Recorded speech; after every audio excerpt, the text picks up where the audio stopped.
Vamos falar sobre um assunto que vira e mexe tira o sono de muita gente: impostos. E mais especificamente sobre aquela situação chata de receber uma cobrança que parece errada. Nesta análise, a gente vai desvendar juntos quais são as ferramentas que o direito oferece para questionar e se defender. Vamos lá? Imagina a cena. Chega aquela notificação oficial com um valor para pagar que simplesmente não bate, não faz sentido. A primeira reação é quase sempre uma mistura de susto com uma certa irritação, né? Pois é, essa é uma situação bem mais comum do que a gente pensa. E olha, isso não é só uma impressão. Como a gente vê aqui, essa é uma realidade documentada no Brasil. Não importa se é uma grande empresa ou uma pessoa física. Todo mundo está sujeito a receber uma cobrança que não deveria existir ou que veio com um valor muito acima do que seria o correto. Essa é a grande questão, né? Se o problema acontece com frequência, a solução tem que ser conhecida. E a boa notícia é que sim, existe um caminho claro, um passo a passo para identificar o erro e contestar essa cobrança. E é justamente esse mapa que a gente vai traçar agora.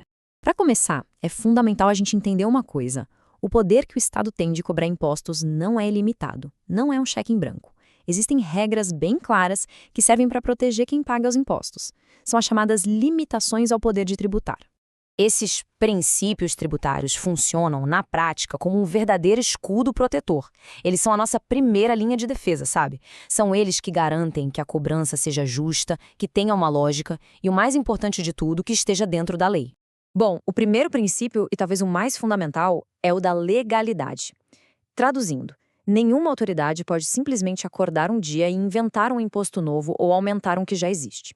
Para isso acontecer, precisa ter uma lei, discutida e aprovada pelo Poder Legislativo. Sem lei, não tem tributo. Simples assim. Outro princípio super importante é o do não confisco. A ideia aqui é bem direta: proteger a propriedade. O imposto não pode ter um valor tão absurdo, tão exorbitante, que na prática ele acabe virando um confisco dos bens de uma pessoa ou de uma empresa. É um freio contra o abuso e o excesso.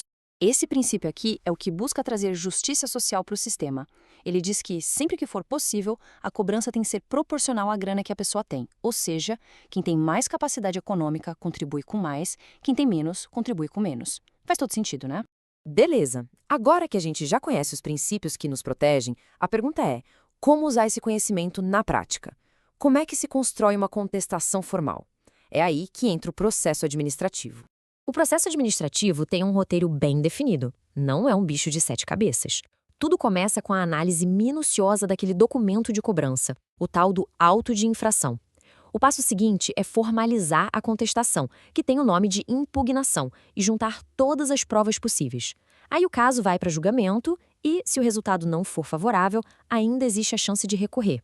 Agora, atenção, pessoal, porque este aqui é o pulo do gato. É a informação mais valiosa de todo o processo. No exato momento em que a impugnação é apresentada, a obrigação de pagar aquele valor fica suspensa. Legalmente suspensa. Isso mesmo. Quer dizer que, enquanto o caso todo está sendo analisado, a cobrança fica congelada. Pensa no fôlego e na segurança que isso dá para organizar a defesa direitinho. Quando a gente junta todas essas peças, fica muito claro que o sistema de impostos, apesar de ser bem complexo, tem seus próprios mecanismos de defesa e de controle. E o conhecimento sobre como usar esses mecanismos é, sem dúvida nenhuma, a maior proteção que qualquer pessoa pode ter. Então, vamos fechar com um resumo do que a gente precisa guardar?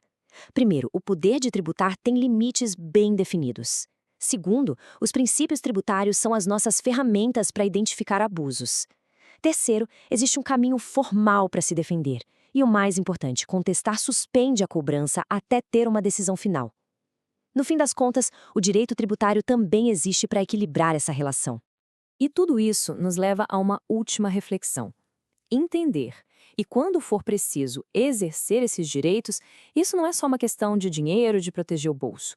É também uma forma de garantir que o sistema funcione de um jeito mais justo e equilibrado para todo mundo.